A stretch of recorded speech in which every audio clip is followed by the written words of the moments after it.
speech from the Advanced Communication Leadership Manual. And the project is Let's Get Personal. And the title of the speech is Mr. Taylor's Penguins. Please help me welcome Paul Abramson. Thank you very much. Great minutes. Well, I learned the hard way, know when to take the money and run. I was once an award-winning animation writer. I canvassed the job board at the office of IFP West, Independent Feature Project, looking for something that might jumpstart a stillborn career when an intriguing flyer caught my eye.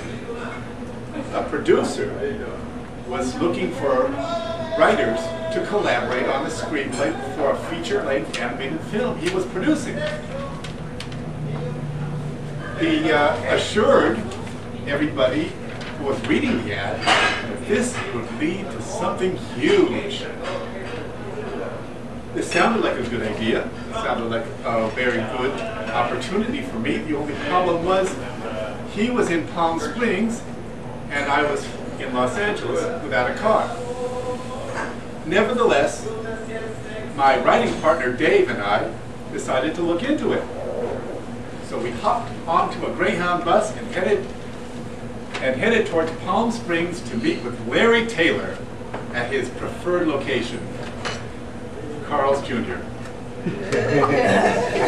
When we got there, I suggested we relocate to a place more professional. Larry was reluctant to hold meetings at his residence due to a high number of feline roommates. This would make it rather uncomfortable.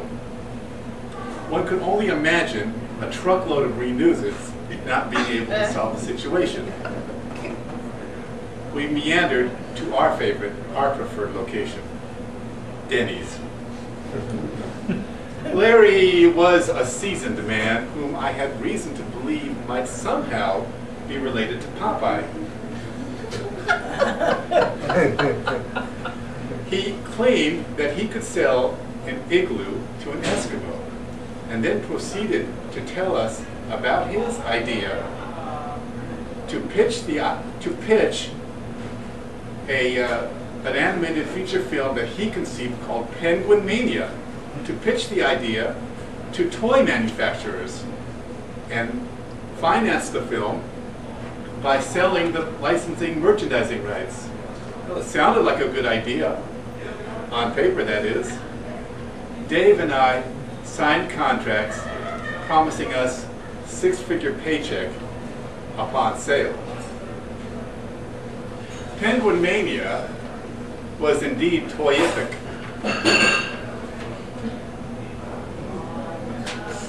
A group of performing penguins, Sloppy, Oppie, Doubter, Gabby, Pee-wee, and Showbiz, escaped from mean Herman Drackmeyer's zoo.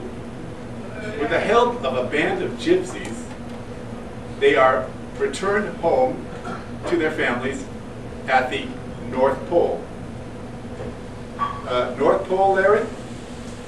I don't believe penguins would be very much interested in going to the North Pole unless, of course, there was a jolly fat man in a red costume in the story, which there wasn't. Larry showed us rough, repeat, rough model sheets and artwork. He then proceeded to play a tape of songs that were written especially for the film. The songs were impressive. Then he presented us with a rough draft of the screenplay, which was written by another writer who was still on board. Larry needed our help. Stat! To call this rough draft a rough draft is putting it mildly. The script had more holes than a derelict's underwear. The word logic was obviously not in Larry's vocabulary. I asked, where does this story take place? Holland. Okay, Holland, that's good. When does it take place? Present day. Present day. Okay, but you want gypsies similar to those depicted in the olden days of Hollywood. Yes. Would you find gypsies riding around in horse-driven carriages in modern-day Holland?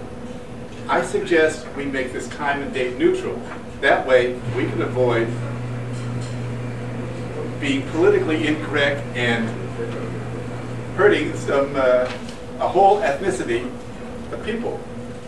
No, no, no! Larry insisted it take place in modern time, and he wanted this to be a Disney-style film. After several bottles of Boone's Farm, Dave and I managed to plug some of the holes. As a token of his gratitude, Larry presented us both with certificates of achievement in animation writing and gave us the position of being head writers at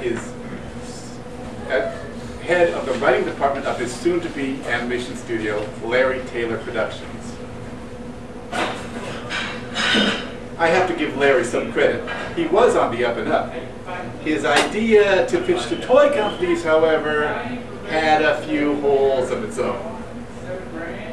He managed to set up a meeting in New York with Alan Hassenfeld, chairman and CEO of Hasbro, the world's largest toy company. Hasbro at that time had just acquired rival Kenner, giving them the Star Wars line.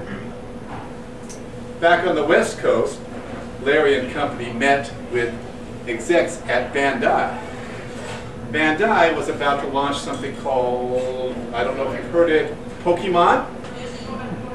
Now you tell me, if you were a toy company with properties like Star Wars and Pokemon on the table, would you care about some unknown dancing penguins? I don't think so. Our happy feet were standing still. Kevin, a producer Larry had brought onto the project, set up a meeting with a crew and an independent financier who was truly interested in the film. He offered Larry a generous amount of money to buy the concept. Our eyes lit up. This was great. He wanted the story, not the studio. He wanted the concept in order to develop it himself. He wanted the ice, not the igloo. We were ecstatic. This is great. Our dreams were about to come true. No, said Larry. These talented artists put their hearts and souls into Penguin Mania. I can't take that away from them. Take it, Larry. Let's make a deal. Don't go for what's behind curtain number 1. He then proceeded to pitch his back pocket project, Harmony Ranch. No. No, not Harmony Ranch. Larry, no! Take the money. This is capital. Take the money. Use that money to finance the studio. What are you thinking? Larry, Dave and I had plenty of projects, back pocket projects waiting to be made. What about Shepherdstone? What about it? We had, at that time, the late Roddy McDowell interested in playing the lead. He said he wanted to do that. He was interested in playing the lead. What about that? What about Onwind? What about Miss Lady Liberty? Those are toyific. Needless to say, we never saw the 6 figures that were in our contract, and nobody ever saw Mr. Taylor's Penguins. Thank you very much.